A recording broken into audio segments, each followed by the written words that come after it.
Hello everyone, आज हम start करेंगे with the new topic of Euclid's geometry. इसकी इंट्रोडक्शन के बारे में। ये जो यूक्लिड सर थे, इन्होंने कुछ एक्सियम्स, कुछ पोस्टुलेट्स और कुछ बेसिक चीजें बताई थी हमारी ज्योमेट्री एंड बेसिक टर्म्स के हिसाब से।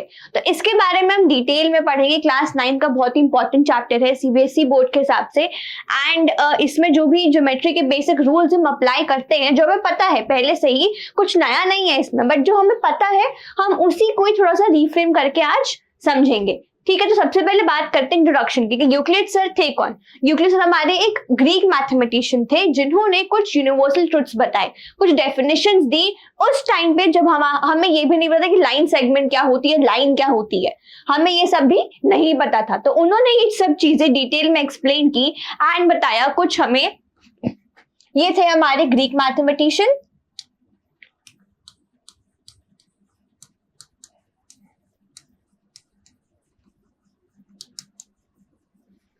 और उस टाइम पे we had no idea about basic statements की लाइन सेगमेंट क्या होती है, लाइन क्या होती है, या रे क्या होती है, या बेसिक पॉइंट को हम डिफाइन कैसे करते। तो इन्होंने कुछ डेफिनेशंस दी। उन डेफिनेशंस को आप एज अ यूनिवर्सल ट्रुथ भी कह सकते हैं। क्या कह सकते हैं इनको हम? एज अ यूनिवर्सल ट्रुथ, कि वो आपका हर जगह एप्लीकेबल है एंड ये आपका एक सच है, एक फैक्ट है। ये आपका एक फैक्ट है जो कि हम यूज करते हैं अपनी डेली लाइफ में। एंड हम बहुत टाइम से, आप समझ लो, आप क्लास 3-4 से पहले से ये चीजें समझते हो यार कि पॉइंट क्या होता है, लाइन क्या होती है, लाइन सेगमेंट क्या होती है, या सरफेस क्या होता है, प्लेन सरफेस क्या होता है। ये सब आपको छोटे स्टैंडर्ड्स में ही समझा दिया गया है। तो यही यूक्लिड सर ने एक टाइम पे ये सब चीजें बताई थी जब किसी को इस चीज का आइडिया नहीं था। तो ऐसी चीजें जिनके अब प्रूफ जो होता है, इनका हमें प्रूफ इंपॉर्टेंट नहीं होता है। फैक्ट से जो यूनिवर्सल ट्रुथ होते, जैसे कि मैंने बोला मेरे हाथ में पेन है, ठीक है, मेरे हाथ पे पेन है, तो ये आपका क्या हुआ? एक फैक्ट है, एक आपको यूनिवर्सल ट्रुथ है। तो ये जो है, इसको प्रूफ करने की हमें जरूरत नहीं है, आपको दिख रहा है ना, ये आपको दिख रहा है कि मेरे हाथ में पेन है, तो इसका प्रूफ हमें नहीं चाहिए होता है, इसका प्रूफ हमें नहीं चाहिए। जैसे कि मैंने बोला कि मैं क्लासरूम में खड़ी हूँ, तो ये भी एक फैक्ट हुआ कि मैं क्लासरूम में खड़ी हूँ, है ना। ऐसे अगर आपको मैं बोलूं कि आप अपने फोन के सामने बैठे हो या लैपटॉप के सामने बैठे हो, तो ये भी आपका क्या हुआ? एक यूनिवर्सल फैक्ट हुआ। इस केस में क्या हुआ कि ये आपका कोई प्रूफ नहीं मांग रहा है, ये हमें दिख ही रहा है। तो ऐसे कुछ डेफिनेशंस जिनका हमें प्रूफ नहीं चाहिए, प्रूफ किए बिना ही वो चीज हम मान रहे हैं कि हाँ ये सही है, अज्यूम भी नहीं कर रहे, आपका एक प्रॉपर स्टेटमेंट है जो कि एक यूनिवर्सल फैक्ट है। ये कुछ डेफिनेशंस हमें यूक्लिड सर ने दी थी एक टाइम पे जहां पे हमारे पास कुछ भी आइडिया नहीं था स्टेटमेंट्स को लेके। ठीक है, तो इसी को हम डीप में पढ़ेंगे। उन्होंने अपनी डेफिनेशन को 2 पार्ट्स में डिवाइड भी किया था, उनके बारे में भी पढ़ेंगे। तो we'll cover everything in detail. Clear है बात? तो ये बेसिक इंफॉर्मेशन थी जो हमें इंपॉर्टेंट है टू स्टार्ट द चैप्टर। ठीक है, अब मैं आपको ये बताऊंगी कि हमारा जो प्लेटफॉर्म है वो एक स्टेप अप कोर्स लेके आया है, जहां पे आपको जो भी कॉन्सेप्ट है वो उसका फाउंडेशन बिल्ड कराया जाएगा। एंड आप देख सकते हो कि जो लर्निंग अप्रोच है वो भी एनहांस्ड वे में कराई जाएगी। साथ ही साथ जो आपकी लर्निंग है वो काफी फोकस्ड रहेगी। रेगुलर रिविजन्स होंगे, आपके वीकली मंथली रिविजन्स होंगे, डाउट सेशंस भी होंगे weekly and monthly as well. ये पूरा जो सिलेबस है आपका, जो पूरा 9th का कोर्स है आपका, ये आपका टाइम पे कवर कराया जाएगा। आपको कंप्यूटेशन लेवल का भी थोड़ा बहुत आइडिया दिया जाएगा कि अगर मान लो आपके पास जैसे एमसीक्यूज बहुत ज्यादा आने लग गए हैं अब आपके एग्जाम में, तो बच्चे ना डर जाते हैं या उनको ना आइडिया नहीं होता है। वो बेसिकली तो ज्यादा तुक्का लगा देते हैं या वो अपने बगल वाले से आंसर पूछ के लिख देते हैं, जो कि सही तरीका नहीं है। आगे जाके आपको लाइफ में एमसीक्यूज बहुत ज्यादा मिलने वाले हैं, तो इससे डरना नहीं है, इसको हमें टैकल करना है। उनको कैसे टैकल करना है, शॉर्ट ट्रिक्स क्या होती हैं टू टैकल एमसीक्यूज, ये सब भी हम अपने इस कोर्स में आपको बताएंगे। तो ये जो कोर्स है वो रफली आप देख सकते हो कि 4020 का है, but after a proper discount through my coupon which is Diksha 50, capital में it's Diksha and the number is 50, ये अप्लाई करने पे आपको ये कोर्स पड़ेगा 2020 का। ये आपका बहुत ही मिनिमल कॉस्ट आप देख रहे हो कि जिस 2020 आप कहीं ट्यूशन के लिए भी जाते हो या कहीं एकेडमी भी ज्वाइन करते हो, तो वहां पे रफली आपकी जो फीस होती है वो monthly it varies from 3 to 7 approximately, right. जितना मुझे आइडिया 3 से 7 तो ये वैरी करती है मंथली बेसिस पे, बट आप देखोगे आपको ये पड़ रहा है सिर्फ 2020 का। It's not a tough way to handle your studies, आप इजीली इसे यूज कर सकते हो, आपके लिए भी बेनिफिशियल है and will enjoy the sessions together, right. तो आई होप आप ये ज्वाइन करोगे। In case you need further information आप कमेंट में और हमें पूछ सकते हैं। आपका जो ये लिंक है ये आपको डिस्क्रिप्शन में मेंशन कर दिया जाएगा ताकि you have no hassle work, ठीक है। कंटिन्यू करते हैं हमारे टॉपिक पर जहाँ पे हम यूक्लिड की बात कर रहे थे। यहाँ हमने बात की कि यूक्लिड सर ने कोई डेफिनेशंस दी थी, राइट। तो वो क्या डेफिनेशंस थी पहले ये देख लेते हैं। पहले डेफिनेशन क्या है कि a point is that which has no point. ये मैंने एक पॉइंट बनाया, ये पॉइंट बोला, ये पॉइंट ए है, इसका कोई हिस्सा नहीं है। जैसे मैं एक जगह पे खड़ी हूँ, वो एक पॉइंट हो गया। अब उस पॉइंट का ना आगा है, ना पीछा है, ना लेफ्ट है, कुछ राइट है, कहीं भी कुछ भी उसका कोई भी पार्ट नहीं है ना। तो ऐसी चीज को हम कहते हैं पॉइंट। तो ये पॉइंट की डेफिनेशन है कि अ पॉइंट इज दैट जिसका कोई हिस्सा नहीं है, जिसका कोई पार्ट नहीं है। क्लियर है बात, ठीक है। नेक्स्ट है हमारे पास a line is breathless length. Line क्या है? ब्रेथलेस लेंथ है। मैंने एक लाइन ड्रॉ की, ठीक है। अब आप देख रहे हो उसकी लेंथ तो होगी, लेंथ तो इसकी होगी, पर इसकी कोई ब्रेथ नहीं होगी। यानी कि ब्रेथ आपकी होती है ऐसे वर्टिकल, तो इसकी ब्रेथ हुई क्या? नहीं। हॉरिजॉन्टल लेंथ आपकी इंक्रीज कर रही है, कम भी हो सकती है, 7 है या 10 है या 20 है, आपका सेंटीमीटर में, मीटर में, it can vary, right. But इस लाइन की कोई ब्रेथ नहीं होती है, राइट। आपकी ब्रेथ इस केस में इज 0। इसलिए वो कह रहे हैं कि लाइन को हम डिफाइन कर सकते हैं बाय सेइंग कि ये एक ब्रेथलेस लेंथ है, ये आपकी एक ब्रेथलेस लेंथ है, करेक्ट। नेक्स्ट हमारे पास क्या आया कि the ends of a line are points. कोई भी लाइन है, लाइन के एंड्स हैं, यानी कि लाइन सेगमेंट की। यहाँ पे जो एंड्स की बात कर रहे हैं, यहाँ पे हम बात कर रहे हैं लाइन सेगमेंट की। अब मैंने देखो एक पॉइंट बनाया, ठीक है, उसके जस्ट बाजू में मैंने एक और पॉइंट बनाया, फिर उसके बगल में एक और पॉइंट, ऐसे करते करते मैंने बहुत सारे पॉइंट्स बनाए एंड एक पॉइंट पर जाके मैं रुक गई, ठीक है। अब मैं अपने फर्स्ट और लास्ट पॉइंट को ज्वाइन कर दूं यूजिंग अ स्ट्रेट लाइन, तो ये आपकी क्या बन गई? एक बन गई लाइन सेगमेंट, राइट। तो इसका मतलब ये हुआ मैंने स्टार्ट किया विद द पॉइंट, एंड किया विद द पॉइंट, तो इसके हिसाब से आपकी लाइन सेगमेंट के 2 एंड पॉइंट्स हुए, 2 एंड पॉइंट्स हुए हैं। देखो, end of a line are points. आपके लाइन सेगमेंट के जो एंड्स होंगे वो हमेशा क्या होंगे? पॉइंट्स, बिकॉज आपकी जो लाइन है वो आपके पॉइंट्स की हेल्प से बन रही है, करेक्ट, ठीक है। क्लियर है बात। फिर देखो, अ straight line is a line which lies evenly with the points on itself. अब वो क्या कह रहे हैं कि जो एक स्ट्रेट लाइन होती है वो आपकी इवनली लाई करती है थ्रू आउट दी सर्फेस। कि मैंने यहाँ पे एक लाइन ड्रॉ की, तो ये अगर मैंने एक लाइन, चलो एक और ड्रॉ करते हैं, ये ड्रॉ किया, ठीक है।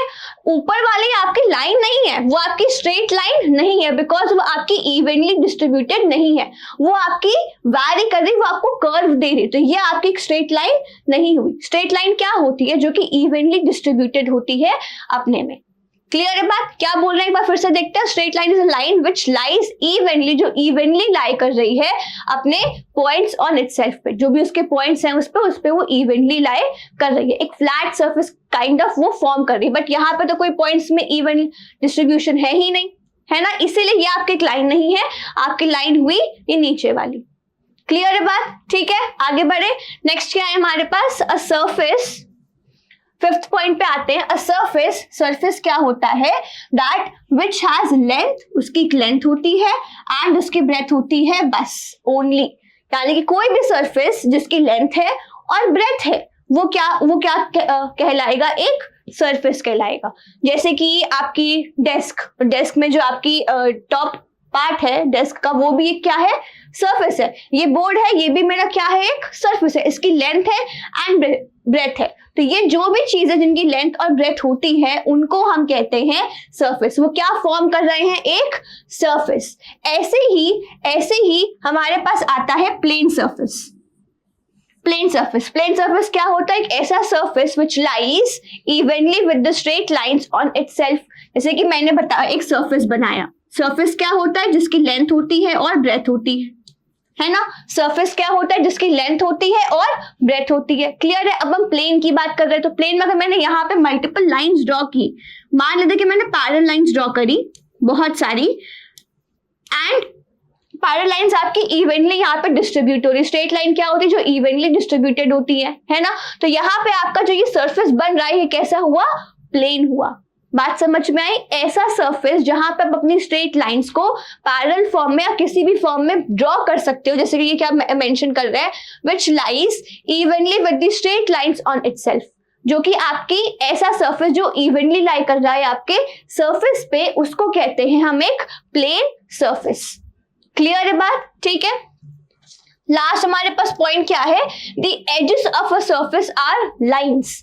आपका कोई भी सरफेस ले लो, जैसे मैंने कोई रेक्टेंगल बनाया या मैंने कोई स्क्वायर बनाया, पैराग्राम बनाया, जैसे मैंने यहाँ पे एक फिगर बना लिया, ठीक है, मैं नाम दे दिया वर्टेक्स को, ठीक है। अब जो आपकी साइड्स हैं या जो लाइन सेगमेंट्स हैं जिनके हेल्प से आपका ये जो फिगर है वो बन रहा है, ये होती है एजेस। एजेस क्या हुई?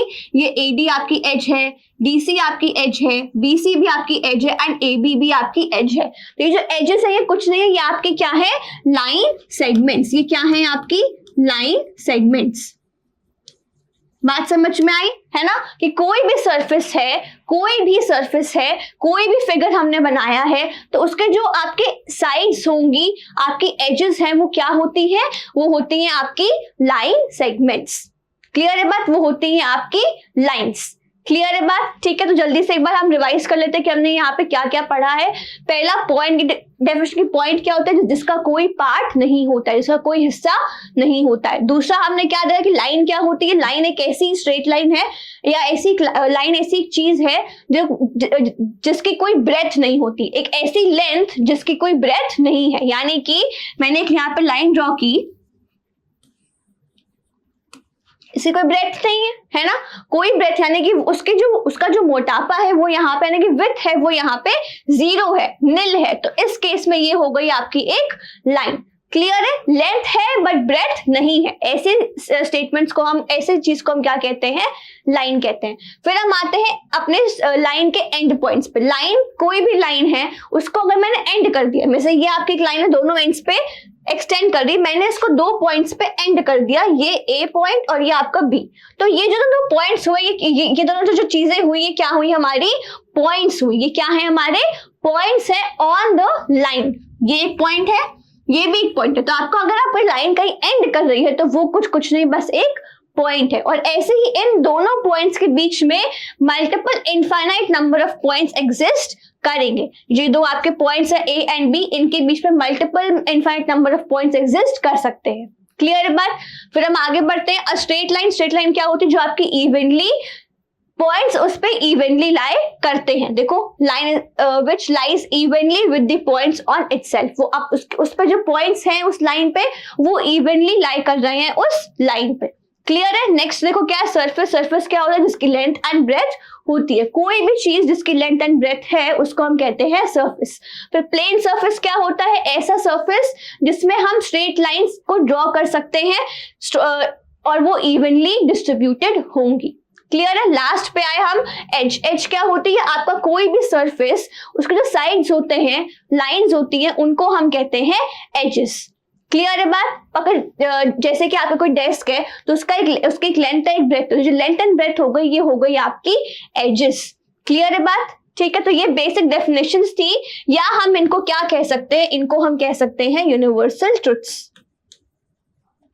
क्या बोल सकते हैं? यूनिवर्सल ट्रुथ्स या फैक्ट्स, जो कि यूक्लिड सर ने ग्रीक टाइम में ये चीजें मेंशन की, जब हमें इन सब के बारे में ठीक से पता भी नहीं था, है ना? हमें प्रूफ्स नहीं चाहिए, बट हमें इनकी डेफिनेशंस चाहिए थी, तब उन्होंने ये सब हमें बताया, है ना? बात समझ में आई? तो ये डेफिनेशंस हैं आपकी सरफेस की, पॉइंट की, लाइन की, जो हमें बहुत इंपॉर्टेंट है समझना कि कहाँ से इसका ओरिजिन आया है। ठीक है। तो इनको हम यूनिवर्सल ट्रुथ्स भी कह सकते हैं, बिकॉज इनके लिए हमें कोई प्रूफ नहीं चाहिए, इनको प्रूफ करने के लिए हमें कोई भी चीज नहीं चाहिए, ये अपने आप में ही एक प्रॉपर फैक्ट है। क्लियर है बात? ठीक है। आगे बढ़ते हैं। इन्होंने अपने डेफिनेशंस को 2 पार्ट्स में डिवाइड किया। यूक्लिड सर ने अपने डेफिनेशन को, जो हमने कुछ डेफिनेशंस पढ़ी हैं, इनमें और भी कुछ डेफिनेशंस हैं, उन्होंने इनको डिवाइड किया अपने 2 पार्ट्स में। ठीक है। उन 2 पार्ट्स में एक आपका आता है एक्सियम और एक आपका आता है पोस्टुलेट्स। ठीक है। अब एक्सियम्स और पॉस्टुलेट्स में डिफरेंस ये है कि axioms can change as per the field. हम जिस टॉपिक के बारे में बात कर रहे हैं, अलजेब्रा की, ज्योमेट्री की, आपके कमर्शियल मैथ्स की, तो उसके हिसाब से आपका जो एक्सियम है वो चेंज कर सकता है, वो आपका वैरी कर सकता है, वो स्टेटमेंट थोड़ा सा डिफर कर सकता है। बट पोस्टुलेट्स क्या होते हैं? पोस्टुलेट्स ऐसी स्टेटमेंट्स होती हैं जो आपको ज्योमेट्री बेस्ड होती हैं एंड यूनिवर्सली सच होती, कभी चेंज नहीं होती हैं। क्लियर है बात? तो एक्सियम्स में और पोस्टुलेट्स में डिफरेंस क्या है? पहली बात कॉमन क्या है दोनों में कि हमें इन दोनों में प्रूफ नहीं चाहिए, बिकॉज ये आपकी डेफिनेशंस है गिवन बाय यूक्लिड सर। ठीक है, तो डेफिनेशंस की हमें प्रूफ नहीं चाहिए, बट जो एक्सियम्स होती हैं they might change, they might vary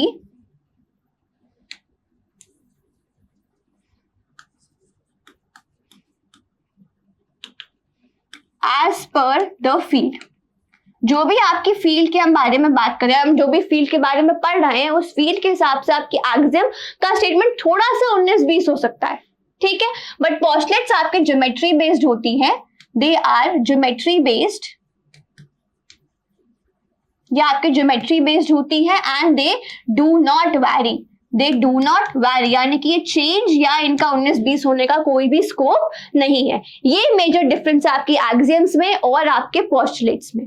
clear है बात? ठीक है, तो एक एक करके हम सारे टर्म्स एक बार पढ़ेंगे। तो पहले हम एक्सियम्स पे आते हैं। तो ये कुछ बेसिक एक्सियम्स हैं जो कि यूक्लिड सर ने दिए थे, जिनका अगेन हमें प्रूफ नहीं चाहिए, इनका अगेन हमें प्रूफ नहीं चाहिए, बट ये स्टेटमेंट्स ऐसे हैं जो कि फैक्ट्स हैं, जो कि हम अपने डेली लाइफ में भी यूज करते हैं।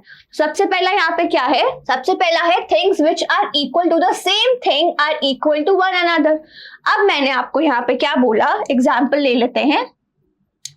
मैंने बोला कि वैल्यू a जो है वो b के बराबर है, जो वैल्यू a है वो वैल्यू b के बराबर है। फिर मैंने बोला कि वैल्यू b जो है वो वैल्यू c के बराबर है। ठीक है, तो इससे क्या समझ में आ रहा है कि जो a और c है वो भी तो आपस में इक्वल होंगे, है ना। यानी कि अगर मेरे पास कोई दो चीजें हैं, ठीक है, उनकी वो सेम वैल्यू के बराबर है, a और b है, दोनों सेम वैल्यू के बराबर, दोनों ही c के बराबर हैं अगर, तो तीनों वैल्यूज ही आपस में सेम होंगी, तीनों वैल्यूज ही आपस में सेम होंगी। यानी कि अगर यहाँ पे a और b इक्वल है और b और c इक्वल है, तो इससे मुझे क्या समझ में आ रहा है? इससे मुझे क्या समझ में आ रहा है कि a और c भी आपस में इक्वल होंगे। ठीक है, यानी कि कोई इक्वल चीजें हैं तो वो आपस में भी इक्वल होंगी, है ना। जैसे कि अगर मैं बोलूं कि आपके पास कुछ 2 समोसे हैं, ठीक है, आपके फ्रेंड के पास 2 समोसे, तो मैंने क्या बोला कि आपके और आपके फ्रेंड के पास सेम नंबर ऑफ समोसास है, राइट। बात समझ में आई? तो यहाँ पे हम नंबर से या हम अपने किसी भी वे से अपनी 3 वैल्यूज को कंपेयर कर रहे हैं। क्लियर है बात? ठीक है, नेक्स्ट हम आते हैं, if equals are added to equals the wholes are equal. अब वो क्या बोल रहे हैं, हम एग्जांपल से ही समझते हैं। मैंने आपको 2 समोसे दिए, ठीक है, आपके फ्रेंड को भी मैंने 2 समोसे दिए, ठीक है। थोड़ी देर बाद मेरा मूड थोड़ा चेंज हुआ, मैंने आपको भी 2 समोसे और दे दिए, आपके फ्रेंड को भी 2 समोसे और दे दिए। तो मैंने जो इंक्रीमेंट किया है आपके अमाउंट ऑफ समोसा में वो तो सेम है, और जो ओरिजिनल वैल्यूज थी वो भी आपस में सेम थी। तो अब आपके पास समोसे कितने हुए? 4। आपके फ्रेंड के पास कितने हुए? 4। तो again you have the same amount of samosas. यानी कि अगर आपके पास कोई 2 वैल्यूज हैं, दैट इज आपकी अगर a और b की वैल्यू सेम है और मैं दोनों एंड्स पे, लेफ्ट पे भी राइट पे भी सेम वैल्यू ऐड कर दूं, यानी कि a+2 कर दिया फॉर एग्जांपल एंड b+2 कर दिया, तो ये भी आपस में क्या आएंगे? इक्वल आएंगे। यानी कि जो होल नंबर आ रहा है, जो होल्स आ रहे हैं after addition of both the ends left and right, वो भी आपस में क्या होंगे? इक्वल होंगे। क्लियर है बात? पक्का? ठीक है, आगे बढ़ते। सेम अप्लाई होता है सब्ट्रैक्शन के लिए, कि मान लेते हैं कि मैंने आपको 3 समोसे दिए, आपके फ्रेंड को भी 3 समोसे दिए, ठीक है, आपसे मैंने 2 समोसे ले लिए, आपके फ्रेंड से भी 2 ही समोसे मैंने वापस ले लिए, तो आपके पास कितने बचे? आपके पास बचा 1 समोसा। सिमिलरली आपके फ्रेंड के पास भी कितने बचे? सिर्फ 1 समोसा बचा, राइट। तो अगर मैंने आपका सब्ट्रैक्शन किया है सेम वैल्यू से, सेम, मतलब 3 आपके पास, आपके फ्रेंड के पास भी 3, मैंने सब्ट्रैक्शन किया 2 का, तो आपसे मैं सब्ट्रैक्शन भी सेम किया, तो जो रिमाइंडर्स होंगे, जो मेरे पास रिमेनिंग वैल्यूज होंगी 1 and 1, वो भी आपस में क्या होंगी, इक्वल होंगी। यानी कि अगर दो वैल्यूज इक्वल है, a एंड b इक्वल है, मैंने a से -2 किया एंड b से भी -2 किया, तो जो रिजल्ट है a -2 का एंड b -2 का, ये भी आपस में क्या आएगा, आपस में इक्वल आएगा। बात समझ में आ रही है? पक्का? ठीक है। नेक्स्ट हमारे पास देखो यहाँ पे स्टेटमेंट क्या है, इफ इक्वल्स आर सब्ट्रैक्टेड, कोई दो इक्वल वैल्यूज है, उनको मैं सब्ट्रैक्ट किया इक्वल वैल्यू से, कोई इक्वल वैल्यू ही सब्ट्रैक्ट करी, तो जो रिमाइंडर है, जो आपका रिजल्ट है, वो भी आपस में क्या होंगे, इक्वल होंगे। क्लियर है बात? ठीक है। नेक्स्ट देखो क्या है, things which coincide with one another are equal to one another. क्या कहे, जो दो चीजें कोइंसाइड करती है। अब ये वर्ड का मतलब समझना बहुत इंपॉर्टेंट है। कोइंसाइड मतलब कि एक दूसरे के ऊपर ही लाई कर रहे हैं। जैसे कि मैंने पॉइंट बनाया ए, ये पॉइंट बनाया ए, ठीक है, यहीं पे मैंने एक पॉइंट और बनाया,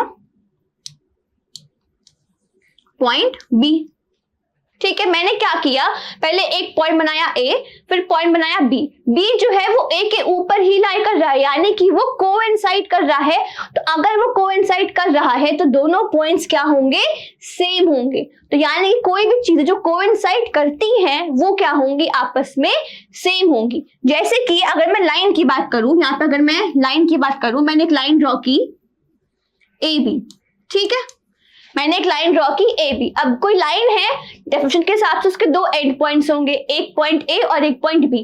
क्लियर है? कोई भी लाइन के दो एंड पॉइंट्स होते हैं, ठीक है। और मैंने एक लाइन और ड्रॉ की, एक लाइन और ड्रॉ की पी क्यू, ठीक है। मैंने बोला कि A B and P Q coincide. क्या बोला मैंने, कि A B and P Q coincide. जब वो कोइंसाइड कर रहे हैं तो उनके एंड पॉइंट्स भी तो कोइंसाइड करेंगे, यानी कि ए और पी कोइंसाइड करेंगे, क्यू और बी कोइंसाइड करेंगे, है ना। कोई दो लाइन है आपस में कोइंसाइड कर रही है, एक दूसरे के ऊपर ही लाई कर रही है, तो उनकी लेंथ कैसी होगी, उनके एंड पॉइंट्स ही कोइंसाइड कर रहे हैं, एक दूसरे के ऊपर ही लाई कर रहे हैं, तो उनकी लेंथ कितनी होगी, सेम होगी। यानी कि कोई भी चीजें जो कोइंसाइड करती हैं वो आपस में इक्वल होती है। यानी कि यहाँ पे आपकी ए बी की लेंथ, जो आपकी ए बी की लेंथ है, वो आपकी इक्वल होगी पी क्यू के लेंथ की। Why? Because AB and PQ are coinciding, same length है जो आपस में एक दूसरे के ऊपर लाई कर रही हैं, that is why they would be equal in length। तो स्टेटमेंट क्या कह रहा है, things which coincide with one another are equal to one another। कोई भी दो चीजें जो कोइंसाइड कर रही हैं, दो या दो से ज्यादा कोइंसाइड कर रही हैं, एक के ऊपर एक ही लाई कर रही हैं, तो उनकी जो वैल्यू होगी या जो वो पॉइंट्स या वो लाइंस होंगी वो आपस में इक्वल होंगी। बात समझ में आई? ठीक है, आगे बढ़ते हैं। नेक्स्ट हमारे पास क्या है, the whole is greater than the part. जो होल है वो आपका पार्ट से बड़ा है। जैसे कि मैंने यहाँ पे एक सर्कल लिया, उसके 4 हिस्से कर दिए, ठीक है, और मैंने एक पार्ट जो है वो शेड कर दिया। तो यहाँ पे मैंने क्या किया, मैंने सर्कल के 4 पार्ट्स किए और एक पार्ट मैंने शेड कर दिया। तो यहाँ पे अगर मैं आपसे पूछूं कि शेडेड पार्ट का रेशियो क्या होगा, शेडेड पार्ट का रेशियो क्या होगा, तो आउट ऑफ 4 मैंने एक पार्ट शेड किया है, तो 1 आउट ऑफ 4 मैंने क्या किया, शेड कर दिया, राइट। तो आप खुद देखो, या अगर हम सिर्फ पार्ट को कंपेयर करें, मैंने 1 पार्ट शेड किया आउट ऑफ 4 पार्ट्स। तो जो आपका पार्ट है वो क्या है, होल से, होल यानी कि जो 4, दो टोटल पार्ट्स कितने हैं, 4। तो जो आपका ये 1 पार्ट है, ये आपके 4 पार्ट से ज्यादा है या कम है, ज्यादा है या कम है। जो आपका 1 पार्ट है वो आपके 4 पार्ट से छोटा है, यानी कि होल हमेशा ही बड़ा होता है हमारे पार्ट से। जैसे कि अगर आप इसको थोड़ा रियल लाइफ एग्जांपल से ट्राई करें समझने का, तो मान लेते हैं कि आप एक पिज्जा खा रहे हो, ठीक है, आप अपने फ्रेंड्स के साथ गए and you were having a lunch, आपने पिज्जा मंगवाया एंड पिज्जा के कुछ 6 स्लाइसेस थे, यू हैड 6 स्लाइसेस।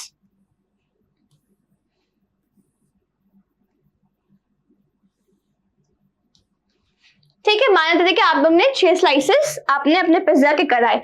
अब उसमें से एक आपने खाया, एक आपने फ्रेंड ने खाया, आप लोग कुछ 3-4 फ्रेंड्स थे, तो आपने जितने पार्ट्स खाए क्या वो पूरे पिज्जा के बराबर था? अब मान लेते हैं कि आपने 2 पार्ट्स खाए, आपने 2 पार्ट्स खाए ऑफ द पिज्जा, ठीक है। तो जो आपने पार्ट्स खाए हैं क्या वो आपके पिज्जा के बराबर हुए या छोटे हुए? जो हिस्सा आपने खाया है वो आपका क्या हुआ, पूरे पिज्जा से कम हुआ, राइट, बिकॉज बाकी के हिस्से जो है वो आपके दूसरे फ्रेंड्स ने खाया है, राइट। तो जो आपने खाया है, जो आपने ये पार्ट फिनिश किया है अपने एंड से, ये क्या होगा, ये क्या होगा, पार्ट क्या होगा आपका लेस देन होल, होल यानी कि पूरा पूरा, राइट। तो हमेशा ही जो पार्ट होता है वो होल से छोटा होता है, तो इसी को हम घुमा के लिख दे तो हम ये कह सकते हैं जो होल होता है वो आपके पार्ट से बड़ा होता है। बात समझ में आई? जो पूरा हिस्सा है, पूरा जो आपका पिज्जा है उसके 6 स्लाइसेस थे, आपने 2 खाए, तो 6 बड़ा है या 2 बड़ा है? ऑब्वियसली 6 बड़ा है, यानी कि जो होल होता है वो आपके पार्ट से बड़ा होता है। बात समझ में आई? ठीक है, नेक्स्ट हम आते हैं, things which are double of the same thing are equal to one another।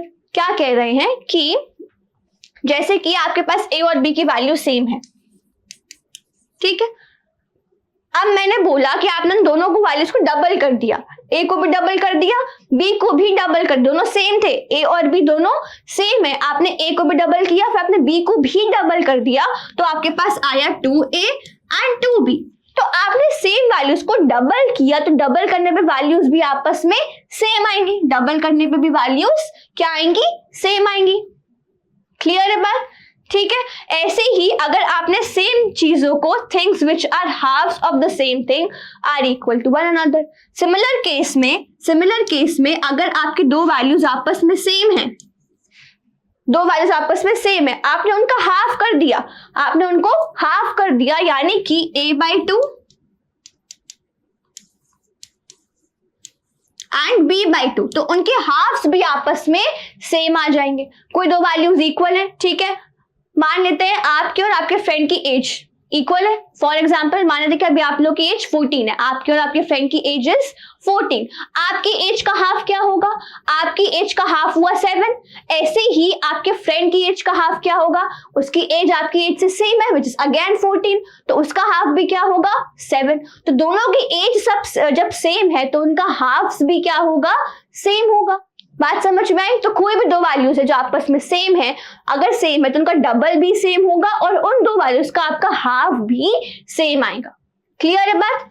ठीक है, ये आपके बेसिक एक्सियम है जिनका प्रूफ हमें नहीं चाहिए, आप ये फैक्ट्स है जो कि हम समझ सकते हैं, राइट। क्लियर है बात? ठीक है, अब इन एक्सियम्स के बेस पर हम 1-2 क्वेश्चन ट्राई करते हैं, फिर हम मूव करेंगे आगे पोस्टुलेट्स पे। क्लियर है? तो फिर आगे बढ़ते हैं। पहला क्वेश्चन है, देखिए क्या कह रहे हैं, a is of the same age as a, b मतलब edge of a and edge of b आपस में सेम है। क्या बोल रहे हैं, edge of a is equal to edge of b, a is of the same age as b, a और b की एज आपस में सेम है ना। अब यहाँ पे फिर क्या बोल रहे हैं, C is of the same age as B। अब वो क्या कह रहे हैं कि एज ऑफ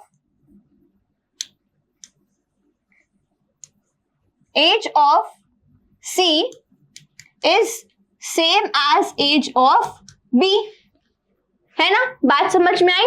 तो यहां से हम क्या समझ सकते हैं, कि आपकी A की और C की एज का रिलेशन क्या होगा, उनके बीच का एज का रिलेशन क्या होगा। अब देखो हमने यहाँ क्या बोला, A की वैल्यू बराबर है B की, फिर बोला B की बराबर है C की, तो A और C क्या हुए, आपस में सेम हुए। तो यहाँ पे कौन सी एक्सियम लग रही है, यहाँ पे अब कौन सी एक्सियम यूज कर रहे हो, देखो चेक करो कौन सी यूज कर रहे हो, जल्दी से बताओ कौन से यूज कर रहे हैं हम। यहाँ पे हम यूज कर रहे हैं फर्स्ट एक्सियम, यानी कि 2 अगर वैल्यूज आपस में इक्वल है एंड अगेन वो किसी और के बराबर है, कोई भी एक वैल्यू, तो तीनों ही आपस में क्या होंगी, सेम होंगी। यानी कि अगर A और B सेम है, B और C सेम है, तो आपका A, B, C तीनों ही आपस में सेम आएंगे, यानी कि A और C भी सेम हो गए, है ना। तो वैसे ही यहाँ पे आपकी A की एज बराबर है B की एज के, C की एज बराबर है B की एज के, तो देखो A भी सेम के बराबर है, C भी B के बराबर, तो आपका A और C क्या हुआ, A और C भी आपस में सेम आ गया। तो हमने यहाँ पे क्या यूज किया, यहाँ पे हमने यूज किया फर्स्ट एक्सियम एंड हमने बोला कि ए एंड बी की एज आर इक्वल। तो हम यहाँ पे स्टेटमेंट क्या दे सकते हैं कि as of A is same as age of C, right, because A और सी का रिलेशन दिया था बी से ही मतलब सेम चीज के बराबर है, इसलिए उनका भी आपस में रिलेशन हो गया सेम। बात समझ में आई? ठीक है, तो यहाँ पे एक्सियम्स का नंबर भी हमें ध्यान रखना पड़ेगा बिकॉज आपसे ऐसे क्वेश्चन पूछ सकते हैं। ठीक है, छोटा सा चैप्टर है, बहुत डिफिकल्ट नहीं है, इजी सा है, तो प्लीज ट्राई टू फोकस। ठीक है, आगे बढ़ते नेक्स्ट क्वेश्चन पे। यहाँ पे क्या कह रहे हैं कि it is known that x plus y is 10। क्या बोल रहे हैं कि भाई x और y का जो सम है वो कितना है, 10 है। ठीक है, ऐड करने पे वैल्यू 10 आ रही है। ठीक है, फिर क्या बोल रहे हैं कि x plus y plus z किसके बराबर है, 10 प्लस z के। ठीक है, बात समझ में आई कि आपने 3 वैल्यूज ऐड की, उसका सम आया 10 प्लस z। ठीक है, अब क्या पूछ रहे हैं, which Euclid's axiom illustrates the statement. कौन सी एक्सियम आपका ये स्टेटमेंट इलस्ट्रेट कर रहा है, कौन सी एक्सियम से ये हम स्टेटमेंट बोल सकते हैं कि सही है। ठीक है, तो देखते हैं क्या कर रहे हैं हम यहाँ पे। हमारे पास गिवन है x प्लस वाई इज 10। ठीक है, क्या किया मैंने, पहले स्टेटमेंट जो गिवन है वो मैंने लिख दिया, ये हमें गिवन है क्वेश्चन में कि x प्लस वाई आपका 10 के बराबर है ना, क्लियर है।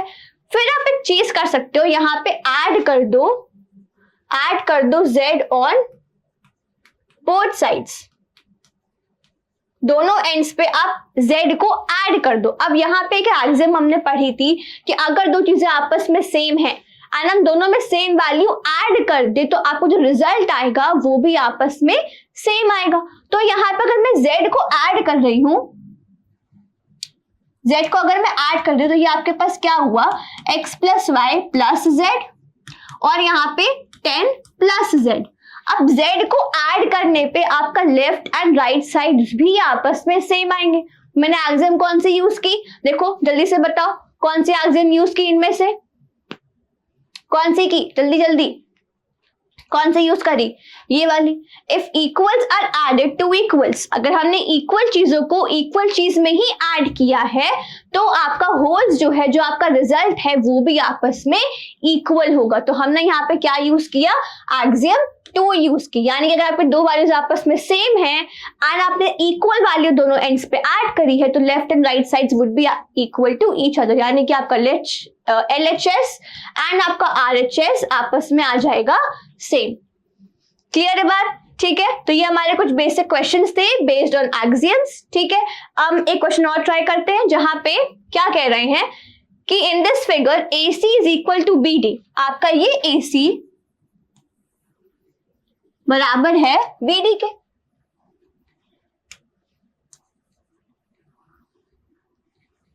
ठीक है, अब वो क्या कह रहे हैं, आपको प्रूफ करना है कि आपका AB बराबर है CD के। बहुत इजी क्वेश्चन है, बहुत छोटा सा क्वेश्चन है, बस एक एक्सियम लगेगी and we are done with the question. ठीक है, क्या कह रहे हैं कि आपका AC एंड BD आपस में सेम है, इसको यूज करके आपको बताना है कि आपका AB and CD are also equal. तो ये काम कैसे करेंगे, देखो क्या बोल रहे हैं,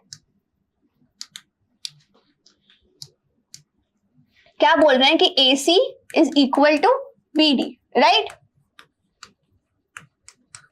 फिर वो क्या बोल रहे हैं, अब आप खुद देखो, आपके दोनों लाइन सेगमेंट्स पे आपका AC एंड BD में एक छोटी सी लाइन सेगमेंट ना कॉमन आ रही है। वो कॉमन क्या आ रही है, देखो ये वाली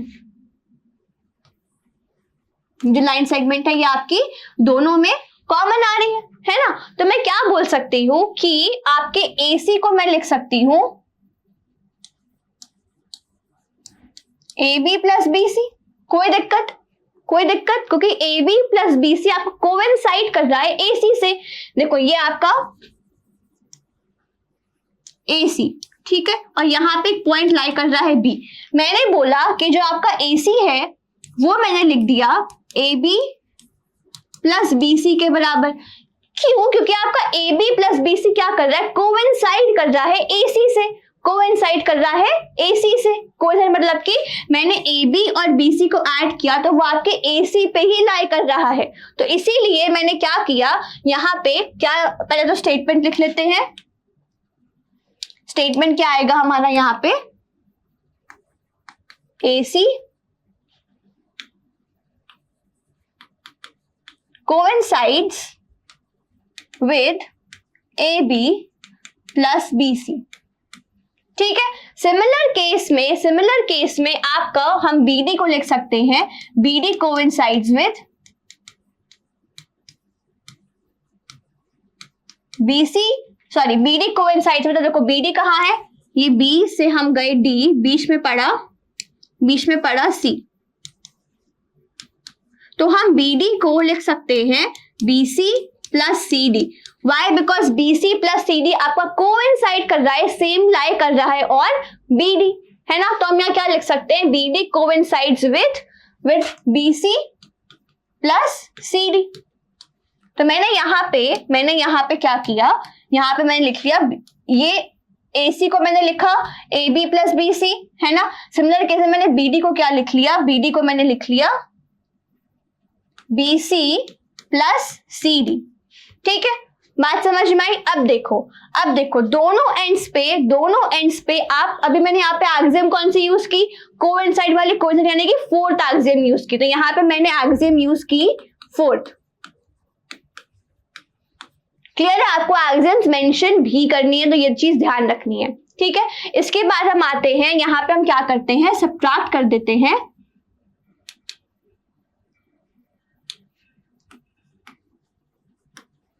या हम डायरेक्टली ये भी बोल सकते हैं कि आप खुद देखो, जो ये AB है और CD है, इसमें यहाँ पे आपके सेम चीज ऐड हो रही है, वो क्या है, plus BC and plus BC, plus BC plus BC। तो अगर आपकी BC दोनों एंड्स पे ऐड हो रही तो ओरिजिनल वैल्यूज भी तो सेम होंगी ना, यानी कि AB और CD भी आपस में सेम होगा। किस कॉन्सेप्ट से आपके एक्सियम 1 से, कि अगर दो वैल्यू सेम है तो उनकी सेम वैल्यू ऐड करने पे भी रिजल्ट सेम आएगा। इसी का कन्वर्स यूज कर लिया, तो यानी कि हम यहाँ क्या यूज कर रहे हैं, कन्वर्स ऑफ एक्सियम 1। क्या कहती है एक्सियम 1 की दो वैल्यूज अगर आपस में सेम है और हमने उनमें सेम वैल्यू ऐड की है, नॉट एक्सियम 1 सॉरी एक्सियम 2, हमारे पास दो वैल्यूज आपस में सेम है, हमने दोनों में सेम वैल्यू ऐड की है तो उनका रिजल्ट भी आपस में सेम आएगा। तो यहाँ पे आपका एडिशन अगर सेम है तो हमने जो वैल्यूज ऐड की गई हैं BC, वो दोनों भी सेम है, तो जो हमारे पार्ट्स हैं जो जिनमें हमने एडिशन किया है वो भी क्या होंगे, आपस में सेम आएंगे। तो मैंने यहाँ कन्वर्स यूज किया ऑफ एक्सियम B एंड मेरे पास आ गया कि AB is equal to CD या DC। बात समझ में आई, इजी सा है ना। ऐसे ही क्वेश्चंस आएंगे जो कि आपको ऑलरेडी पता है, आपको बस दिख भी रहा है कि हाँ यार ये तो है ही, बट आपको बस एक्सियम्स के फॉर्मेट में एक बार अपना आंसर फ्रेम करना है। क्लियर है बात, ठीक है। आगे बढ़ते हैं, पोस्टुलेट्स की बात करते हैं। तो पोस्टुलेट्स में जो है अगेन ये हमारे डिपेंड करते हैं कंप्लीटली ऑन ज्योमेट्री, ठीक है। तो ये ऐसे स्टेटमेंट्स है जो कि आपके यूनिवर्सली ट्रू रहते हैं। सबसे पहला हमारे पास क्या है, अ स्ट्रेट लाइन में be drawn from any one point two any other point. यानी कि मेरे पास कोई दो पॉइंट्स हैं, ये पॉइंट ए, ये पॉइंट बी, ठीक है। तो मैं एक स्ट्रेट लाइन ड्रॉ कर सकती हूँ ए से बी तक, एक लाइन ड्रॉ कर सकती हूँ, एक स्ट्रेट लाइन मैंने ड्रॉ कर दी और मैंने ज्वाइन कर दिया ए और बी को। तो आपके ए और बी से एक यूनिक लाइन मैंने ड्रॉ की, यहाँ पे स्ट्रेट लाइन तो है ही, साथ में वो यूनिक भी होगी। यूनिक यानी कि अब आप ए से बी सिर्फ ऐसे ही ट्रैवल कर सकते हो। आप अगर ऐसे ट्रैवल करोगे तो वो आपकी लाइन तो नहीं हुई, स्ट्रेट लाइन तो नहीं हुई, है ना। इसीलिए मैंने यहाँ पे मेंशन किया यूनिक स्ट्रेट लाइन। आपके दो पॉइंट्स हैं ए एंड बी, आपके दो पॉइंट्स हैं point A and point B, इनको मैं ज्वाइन कर सकती हूँ with the help of one unique straight line. एक ही रास्ता है इन दोनों लाइंस को ज्वाइन करने का through with the help of a straight line जो कि एक यूनिक होगा। यूनिक मतलब कि एक ही रास्ता है। क्लियर है बात। फिर आए हम नेक्स्ट पॉइंट पे, a terminated line can be produced indefinitely. अब वो क्या कह रहे हैं कि मेरे पास एक टर्मिनेटेड लाइन है, इसका मतलब क्या हुआ कि उसके दो एंड पॉइंट्स हैं। उसके दो एंड पॉइंट्स, यानी कि मैंने यहाँ पे एक लाइन बनाई पी क्यू, तो ये आपके क्या हुई, टर्मिनेटेड हुई। मैं इसको एक्सटेंड कर सकती हूँ दोनों एंड्स पे इनफाइनाइटली, यानी कि मैंने इसको यहां से भी एक्सटेंड कर दिया और मैंने इसको इधर से भी एक्सटेंड कर दिया। मैं कर सकती हूँ कि नहीं, है ना, कर सकती हूँ। इसलिए वो कह रहे हैं कि कोई भी टर्मिनेटेड लाइन को मैं प्रोड्यूस कर सकती हूँ इंडेफिनिटली, उसको प्रोड्यूस किया जा सकता है बोथ एंड्स पे। क्लियर है बात, ठीक है। फिर हम आते हैं नेक्स्ट पे, a circle can be drawn with any centre and any radius. एक सर्कल मैंने ये बनाया, फिर मैंने एक सर्कल ये बनाया, ठीक है। अब देखो इसका सेंटर यहाँ O है, इसका सेंटर यहाँ O डैश है। क्या आपका दोनों सर्कल्स का रेडियस सेम है? नहीं, ये आपका सर्कल छोटा है, ये सर्कल बड़ा है, तो रेडियस इसका कम होगा। इसका रेडियस मान लेते कि 3 है, तो इसका शायद 5 होगा, बट सेम नहीं है, तो रेडियस जो है वो अलग अलग हो सकता है किसी भी सर्कल का। अगर हम कंपैरिजन कर रहे हैं सर्कल्स का, तो सर्कल्स का जो रेडियस है वो सेम भी हो सकता है और डिफरेंट भी हो सकता है, करेक्ट। और सिमिलर केस में जो सेंटर है वो भी वैरी कर सकते हैं। जैसे कि यहाँ पे ये सेंटर O है और यहाँ पे आपका O डैश है, तो ये O और O डैश आपस में सेम नहीं है, कोइंसाइड नहीं कर रहे हैं। कोइंसाइड का मतलब कि एक दूसरे के ऊपर लाए नहीं कर रहे हैं, मतलब कि ये जो सर्कल्स हैं इनका सेंटर सेम नहीं है। मतलब कि कोई भी सर्कल हमने ड्रॉ किया है तो उसका जो भी सेंटर है और रेडियस है वो कुछ भी हो सकता है, कुछ भी हो सकता है। बात समझ में आई? मैं कहीं भी पॉइंट को रख के एक सर्कल ड्रॉ कर सकती हूँ विद एनी रेडियस, कोई भी वैल्यू फिक्स नहीं है यहाँ पे। क्लियर है? बट मैंने यहाँ पे पॉइंट रखा और मैंने यहाँ से एक सर्कल बना दिया, तो उसका रेडियस आपका कुछ भी हो सकता है, सेम भी हो सकता है किसी और के, या वो डिफरेंट भी हो सकता है। बात समझ में आई? ठीक है, आगे बढ़ते हैं। All right angles are equal to one another। अब एक बात बताओ, सिंपल सी, राइट एंगल क्या होता है? राइट एंगल का मतलब हुआ सिंपल सी बात कि वो एंगल 90 डिग्री है। तो कोई भी राइट एंगल होगा वो किसके बराबर होगा? 90 डिग्री के। तो क्या सारे राइट एंगल्स 90 नहीं होंगे? क्या सारे राइट एंगल्स आपको 90 डिग्री नहीं होंगे? होंगे। सिमिलरली वो सारे एंगल्स आपस में क्या होंगे? इक्वल होंगे, बिकॉज सारे ही राइट एंगल है, तो सारे ही क्या हो गए? 90 डिग्री। तो सारे ही आपस में क्या हुए? इक्वल हो गए। बात समझ में आई? जैसे कि मैंने अगर बोला कि एंगल ए बराबर है 90 डिग्री के, यानी कि एंगल ए क्या है? राइट एंगल है। सिमिलरली मैंने बोला एंगल बी क्या है? वो भी 90 डिग्री है, तो यहाँ पे क्या हुआ? एंगल बी भी आपका क्या हुआ? राइट एंगल हुआ। तो इसके हिसाब से आपका एंगल ए और एंगल बी भी तो आपस में सेम होगा। या हमने क्या यूज की? एक्सियम 1, यानी कि दो वाले अगर आपस में सेम है, सेम चीज के बराबर है, तो वो आपस में भी क्या होंगी? सेम होंगी। ए भी 90, बी भी 90, तो ए और बी आपस में क्या हो गए? इक्वल हो गए। बात समझ में आई? ठीक है, आगे देखो हमारे पास क्या है। If a straight line falling on two straight lines make the interior angles on the same side of it, यानी कि यहाँ पे हमारे पास कोई दो लाइंस हैं और वो लाइंस कैसी है? नॉन पैरेलल है। ठीक है, ये दोनों लाइंस कैसी है? Non parallel. ये आपकी लाइन 1 है, ये L1 है और ये आपकी L2 है। ठीक है, अब मैं यहाँ पे अगर एक इंटरसेक्टिंग लाइन ड्रॉ करूं, मान लेते कि आपकी ये L3 है, L3 क्या कर रही है? इंटरसेक्ट कर रही है L1 और L2 को। तो सेम साइड पे अगर हम सिर्फ इसके लेफ्ट साइड पे देखें तो ये जो दोनों एंगल्स बन रहे हैं इंटीरियर पार्ट में, इन दोनों एंगल्स का ये 1 ये 2, तो एंगल 1 प्लस एंगल 2 आपका हमेशा छोटा होगा आपके 180 डिग्री के। आपको जो ये सम आएगा इन दोनों का सम आएगा लेस दैन 180 डिग्री। सिमिलरली अगर हम राइट साइड की बात करें, जो आपके इंटरसेक्टिंग लाइन है L3, इसके राइट साइड पे बात करें तो इस पे आपके इंटीरियर एंगल्स हुए एक ये और एक एंगल हुआ ये, नाम देते हैं 3 और 4। तो एंगल 3 प्लस एंगल 4 भी आपका होगा, ये भी होगा लेस दैन 180 डिग्री। क्या मतलब हुआ कि आपके दो लाइंस हैं, ठीक है, नॉन पैरेलल है, दोनों आपस में कहीं ना कहीं जाके कट करेंगे, एक दूसरे को एक्सटेंड करने पे कट करेंगी या कट कर रही होंगी। ठीक है, फिर मैंने एक थर्ड लाइन ड्रॉ की जो दोनों को इंटरसेक्ट कर रही है, ऐसी लाइन जो मेरे दोनों लाइंस को इंटरसेक्ट कर रही है। तो अगर मैं उसका सिर्फ लेफ्ट साइड देखूं तो जो मेरे दो एंगल्स बन रहे हैं इंटीरियर पार्ट पे, उनका सम क्या होगा, लेस देन 180।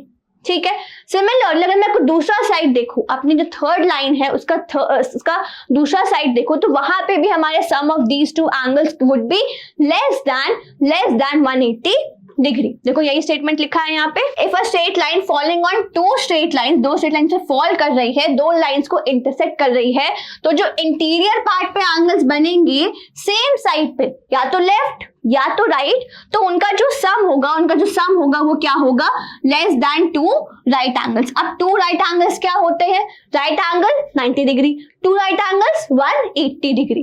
क्लियर है बात? ठीक है, फिर देखो, then the two straight lines if produced indefinitely meet on that side on which the sum of angles is less than two right angles। यानी कि उनको आगे हम अगर एक्सटेंड कर दे,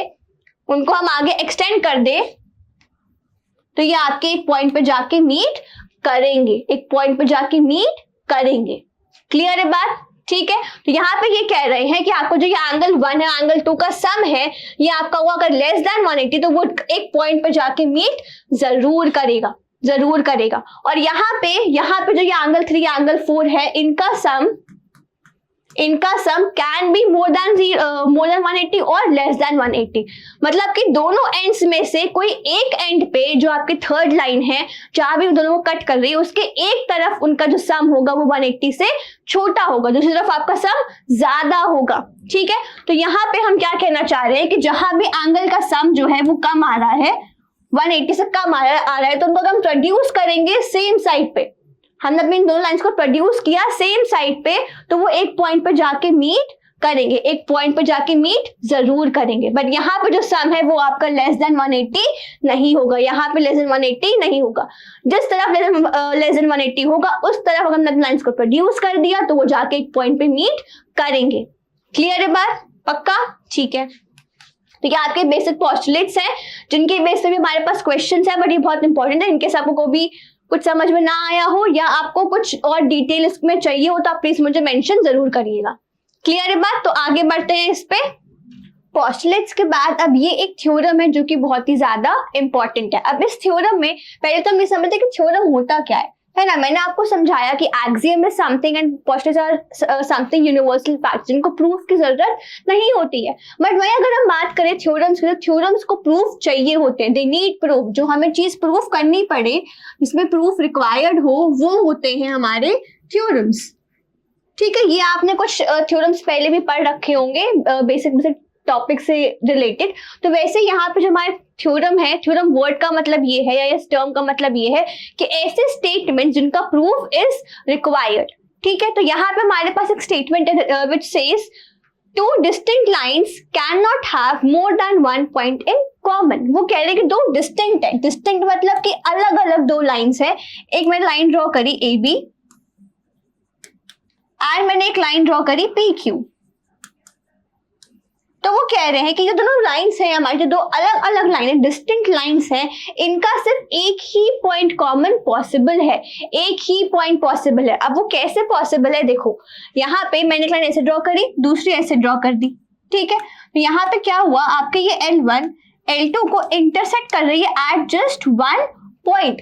क्या आपकी लाइन दो पॉइंट्स पे इंटरसेक्ट कर सकती है? नहीं। अगर करना चाहे भी तो आपकी लाइन कुछ ऐसी होनी चाहिए, है ना। बट ये आपकी स्ट्रेट लाइन तो हुई नहीं, तो ये आपका केस आएगा ही नहीं, ये अराइज ही नहीं करेगा। इसीलिए ये स्टेटमेंट कहता है कि आप कोई भी दो लाइन सिर्फ एक ही पॉइंट कॉमन रख सकती है, एक ही कॉमन पॉइंट रख सकती है। या तो ऐसे रख सकती है या उनका ऐसे पॉइंट हो सकता है कि मैंने एक लाइन ड्रॉ करी AB और मैंने पॉइंट B से एक दूसरी लाइन ड्रॉ कर दी BC। तो यहाँ पे क्या हुआ, आपका AB and BC are meeting at a point B, यानी कि एक पॉइंट आपका कोइंसाइड कर रहा है for both the given two distinct lines. Lines distinct है यानी कि सेम नहीं है, डिस्टिंक्ट हो गई, और दो है can not have more than one point, सिर्फ एक ही पॉइंट, एक से ज्यादा पॉइंट कॉमन नहीं हो सकता, एक से ज्यादा पॉइंट कॉमन नहीं हो सकता। क्लियर है बात? इसके प्रूफ पे आते हैं। इसका प्रूफ देखिए, मैंने स्टेटमेंट वाइज इसलिए मैंने लिख दिया है, तो मैं आपको समझाती हूँ। एंड इन केस आपको कोई स्टेटमेंट ना समझ में आए, can just tell me on the in the comment section. ठीक है, तो पहला क्या बोल रहा है प्रूफ में कि if L and M are parallel lines, मैंने क्या किया, दो लाइन मैंने पैरेलल लाइन ड्रॉ करी, एक L और एक M। तो यहाँ पे आपको दिख रहा है कि आपके L और M कैसी है, पैरेलल है। जब पैरेलल लाइंस है तो वो क्लियरली आपको दिख रहा है कि पैरेलल है, तो क्या वो कभी मीट करेंगी? बिकॉज पैरेलल की डेफिनेशन ही ये होती है कि लाइंस दोज नेवर मीट, ऐसी लाइन जो कभी मीट ना करें, कभी भी एक्सटेंड करने के बाद भी, प्रोड्यूस करने के बाद भी, ऐसी लाइंस को हम कहते हैं पैरेलल लाइंस। तो यानी कि अगर L और M पैरेलल हैं, अगर L और M पैरेलल हैं तो वो कभी भी मीट नहीं करेंगे, तो वहां पे कोई भी पॉइंट कॉमन नहीं आएगा, है ना, कोई भी पॉइंट कॉमन नहीं आएगा। ठीक है, सेकंड केस कि इन केस पैरेलल नहीं है, ये आपका केस वन हुआ, ये आपका केस वन हुआ जब लाइंस आर पैरेलल, आपकी जब लाइंस पैरेलल है। सेकंड केस जब वो लाइंस पैरेलल नहीं है तो क्या हो रहा है, तो देखो let L is not parallel to M, तो हमने क्या किया, यहाँ पे लाइंस को किया इंटरसेक्ट। अब हम यहाँ पे क्या कर रहे हैं, हम लाइंस को क्या कर रहे हैं, इंटरसेक्ट कर रहे हैं। ठीक है, यानी कि आपके L और M मीट करेगी, पैरेलल नहीं है। ठीक है, तो यहाँ पे let PQ be 2 points in common for both the lines L and M। अब वो क्या बोल रहा है, आपके एक लाइन है L और आपकी एक लाइन जा रही है M, दोनों इंटरसेक्ट कर रही है। ठीक है, अब वो क्या कह रहे हैं, let P and Q be 2 points in common. अब वो बोल रहे हैं कि आपके 2 पॉइंट्स कॉमन आने चाहिए।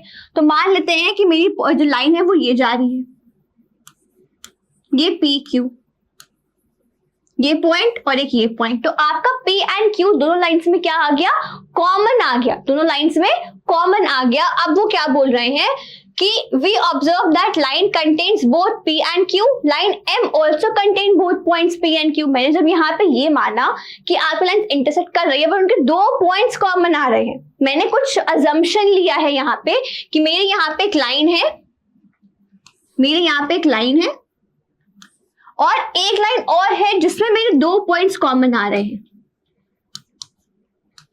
एक लाइन L है, ठीक है, और आपकी एक लाइन M है।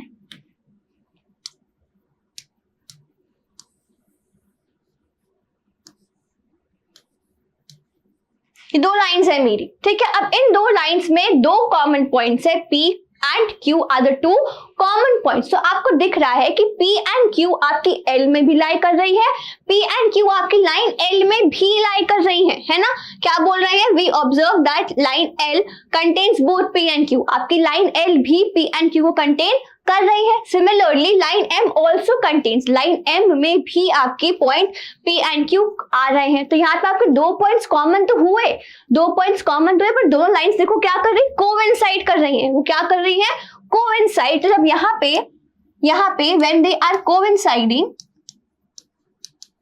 तो मैंने आपको एक एग्जाम बताई थी जहां पे कोई भी 2 चीजें अगर कोइंसाइड करती हैं तो उनकी लेंथ या जो वो होती है वो आपस में इक्वल होती है। तो यहाँ पे हम देखो क्या कह रहे हैं, but according to the postulate 1, जो पहला पोस्टुलेट हमने पढ़ा था उसके हिसाब से there is only 1 unique line passing through two distinct points, यानी कि कोई 2 पॉइंट्स हैं अगर हमारे, उनके बीच से आपकी सिर्फ एक ही यूनिक लाइन पास कर सकती है, एक ही यूनिक लाइन पास कर सकती है।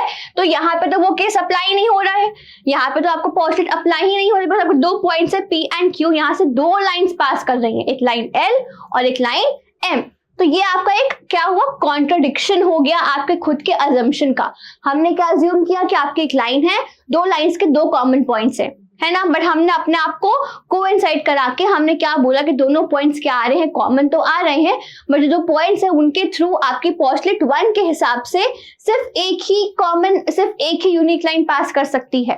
तो यहाँ पे हमने अपने आप को कॉन्ट्रडिक्ट कर दिया, तो हम कह सकते हैं दिस कॉन्ट्रडिक्ट्स आवर अजम्पशन, ये हमारा अजम्पशन को अगेंस्ट लेके जा रहा है। तो हम क्या बोल सकते हैं कि 2 distinct points can not have more than 1 point in common. इसीलिए आपके कोई भी 2 लाइंस हैं उनका सिर्फ एक ही कॉमन पॉइंट आ सकता है।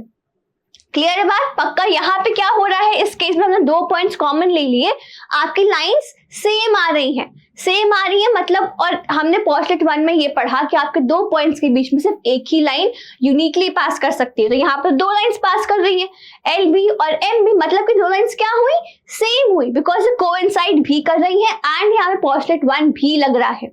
इसीलिए यहाँ पे आपके P and Q are not the 2 points यहाँ पे कॉमन। क्लियर है बात? इसलिए हमने अपने स्टेटमेंट को करेक्ट किया और फिर कंक्लूड किया कि नहीं, हमारे कोई भी दो लाइंस होंगी उनके वो सिर्फ एक ही कॉमन पॉइंट से पास कर सकती है, एक से ज्यादा से पास नहीं कर सकती। क्लियर है बात? पक्का? ये आपका थ्योरम है, इसका प्रूफ आ सकता है, तो ये आप प्लीज चाहो तो नोट डाउन कर लो ताकि हम फिर इसके बेस पे कुछ क्वेश्चन हो तो उसमें भी आगे बढ़ सके। ठीक है, यहाँ पे हमारे पास क्वेश्चन है, क्या कह रहा है कि prove that and equilateral triangle, एक इक्विलैटरल ट्रायंगल हमें कंस्ट्रक्ट करना है और हम कंस्ट्रक्ट कर सकते हैं on any given line segment. आपको कोई भी लाइन सेगमेंट दे दी गई है, अब आपको ये प्रूफ करना है कि क्या आप उससे इक्विलैटरल ट्रायंगल बना सकते हो या नहीं। तो हम एक काम करते हैं, हम एक लाइन सेगमेंट ड्रॉ करते हैं, ये आपको गिवन होगी। ठीक है, ये आपको मान लेते हैं कि गिवन है, मान लिया मैंने कोई भी लेंथ है ए बी की। ठीक है, बात क्लियर है? अब हम यहाँ क्या करेंगे, हमें प्रूफ करना है कि हम इस लाइन सेगमेंट ए बी से एक इक्विलैटरल ट्रायंगल बना सकते हैं, है ना, हम एक इक्विलैटरल ट्रायंगल बना सकते हैं। तो हम क्या करेंगे, हम यहाँ पे पॉइंट ए से पहले एक सर्कल ड्रॉ करेंगे, अब वो सर्कल कैसे ड्रॉ करेंगे, हम अपने ए बी को रेडियस मान लेंगे, हम अपने इसको मेजर कर लेंगे ए बी को, फिर हमने यहां से बनाया एक सर्कल। क्लियर है बात? ठीक है, यहां से हमने बनाया एक सर्कल। ठीक है, फिर हमने क्या किया, अब हमने यहां से जो बी पॉइंट लिया, यहां से एक सर्कल ड्रॉ किया और बी से भी हमने ए बी को मेजर किया। तो ये आप ध्यान रखना, हमने यहां से एक सर्कल ड्रॉ किया। ठीक है, तो हमने क्या किया, पहले हमने ए से एक सर्कल ड्रॉ किया, फिर हमने अपने पॉइंट बी से एक सर्कल ड्रॉ किया एंड रेडियस क्या लिया हमने, ए बी हमने क्या लिया, अपना रेडियस की तरह यूज किया। तो यहाँ पे आप देख रहे हो आपके सर्कल्स दो पॉइंट्स पे मीट कर रहे हैं, एक पॉइंट ये है और एक पॉइंट ये है। तो हमारे दो ट्राइंगल्स बन सकते हैं जो कि होंगे इक्विलैटरल, यानी कि ए से अगर आप ये ज्वाइन कर दो एंड फिर इसको भी ज्वाइन कर दो तो ये आपका क्या बन गया, एक इक्विलैटरल ट्रायंगल। क्लियर है बात? पक्का? सिमिलरली अगर आप चाहो तो इसको नीचे भी बना सकते हो, तो ये आपका ए से, अगर मैंने इसे P नाम दिया तो आपका ए पी बी भी क्या बनेगा, एक इक्विलैटरल ट्रायंगल। आई होप आपको ये बात समझ में आई है। यहाँ पे हमने क्या किया, बेसिक क्या किया हमने कि हमें लाइन सेगमेंट गिवन थी, line segment A, line segment B, line segment A B. ठीक है, फिर मैंने ए पॉइंट पे अपना कंपास रख के इसको मेजर करके एज अ रेडियस यहां से एक सर्कल ड्रॉ किया,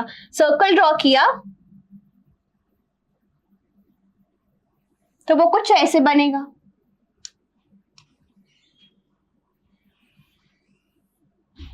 है ना, एज अ डायमीटर लिया, माय बैड, यहाँ पे हमने ए बी को एज अ डायमीटर लिया और हमने उसको यहां से एक सर्कल की तरह फॉर्म कर दिया। क्लियर है बात? ठीक है,